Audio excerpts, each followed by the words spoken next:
I've heard that life is what you make it. I say make room to grow. I'm your host, LaWanda Dockery, and this is the Make Room to Grow podcast. It all started with a dream about growing food, and who would ever imagine that growing food would lead to me learning about personal growth and development? Well, it did, and I want to bring you along for this beautiful ride. Thank you so much for joining me. Hello, Grow Nation. How are you guys? I hope you are well. I hope you are looking forward to a beautiful weekend. The weather is gorgeously chilly. If you've been listening for any length of time, you know that I love the fall. This is my absolute favorite season. I do not enjoy being cold. However, I love the foliage. I love the nice crisp air. And this is just a beautiful, beautiful time. Let's get into it. I hope that you guys have a fall garden planned. I hope you have something growing, something out there. I noticed that last year I made the huge mistake of not planting anything. That was not a good idea for me because I missed out on a whole season. I was so fatigued in trying to grow everything all year, all through the spring, all through the summer. I was burnt out a little. And then come fall, I should have planned so that I had something going into winter. Now, one thing you'll know, we'll do a recap. We are in Zone 7A. That's where I am. I'm in Bridgeport, Connecticut. And so you can check almanac.com. I say that cautiously only because you can find a lot of weird things on there. If you have listened to me before, you know I am a fervent believer in Christ. And so some of the things on there are just too weird for me. I don't subscribe to it. But you can also just do a Google search and find first frost date, last frost date. Now we're going into our first frost date because we're going into the first frost of the fall season.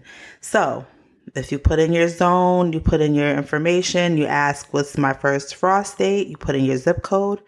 For example, I get November 1st. My last frost date was April 9th, so that gives me a growing season of 205 days. So you're able to map out your season that way. Of course, we're on the back end of it, but just for next year, you'll have that information. So I know that it's September 23rd. So I have approximately 5 weeks before the frost. I haven't looked at the calendar to say that exactly, but I'm just giving an approximate. So I've planted, this is like a week ago, I planted 6 new crops. I could have gone to the nursery and got starter plants. I'm pushing it. I'm just going to push it and try with seed. So I tried arugula. You know, I have my handy dandy props. I'm going to go over 6 crops today for a fall reset. I'm in Zone 7A, so this may not apply to you. Check your local area. I've done kohlrabi, spinach, collards, arugula, and Swiss chard. And I planted those about a week ago. So let's start with kohlrabi. Now, I've never eaten kohlrabi, but I've heard a lot about it. You can hear my seeds in the background, my props.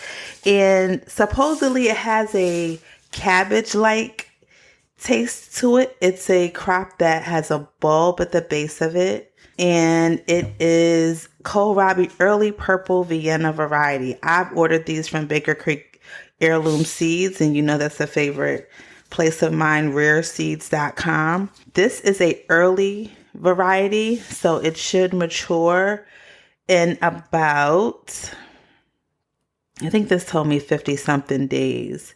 But it can take a frost, so it can take temperatures down as low as 45 degrees. So I'm pushing it, but I will try to get something out of it. I'll try it. We'll see what we get. Then I have spinach. Now, spinach takes a bit of a longer time to germinate, so I'm just going to I'm going to give that some time. And I know that spinach can take a frost.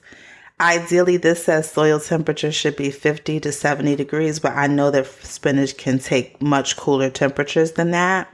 So I put that in also a week ago, and we'll see what we get with the spinach. I know spinach is one of those cut and come again. You can harvest those. They'll grow back. They're really good in the cold. I remember that from seasons past. I've also done collards. Now I have two collard plants growing in a 5-gallon grow bag that I started, I don't know, maybe 3 weeks ago.